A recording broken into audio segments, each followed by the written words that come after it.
साईं बाबा की रोचक बातों की श्रृंखला हम आगे बढ़ाते हैं। चांद मियां नहीं थे हमारे साईं। बाबा के विरोधी उन्हें मुस्लिम बतलाते हैं, पर सच तो यही है कि उनकी कोई जाति नहीं थी। वे इन सब चीज़ों से इतने ऊपर उठ गए थे कि क्रिश्चियन उन्हें ईसा, मुस्लिम उन्हें अल्लाह और हिंदू भगवान मानने लगे थे और आज भी मानते हैं। बाबा का जन्म एक ब्राह्मण परिवार में हुआ था। उनके पड़ोस में एक मुस्लिम परिवार भी रहता था। उस परिवार में सिर्फ पति, जिसका नाम चांद मियां था, और पत्नी ही रहते थे।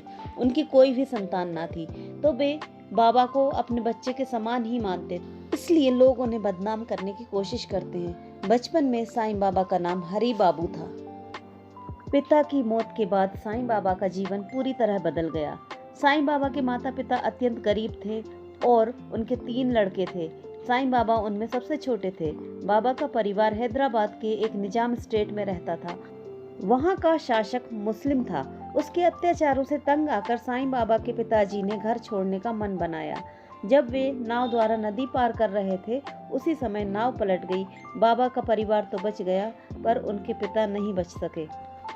एक मुस्लिम फकीर, जिनका नाम वली फकीर था, उन्होंने बाबा के पिता की अंत्येष्टि करवाने का इंतजाम किया।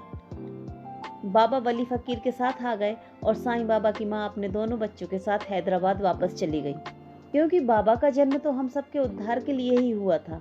मुस्लिम फकीर के साथ रहने के कारण लोग उन्हें बदनाम करने लगे, पर हमारे बाबा को इन सब बातों से कोई फर्क नहीं पड़ता।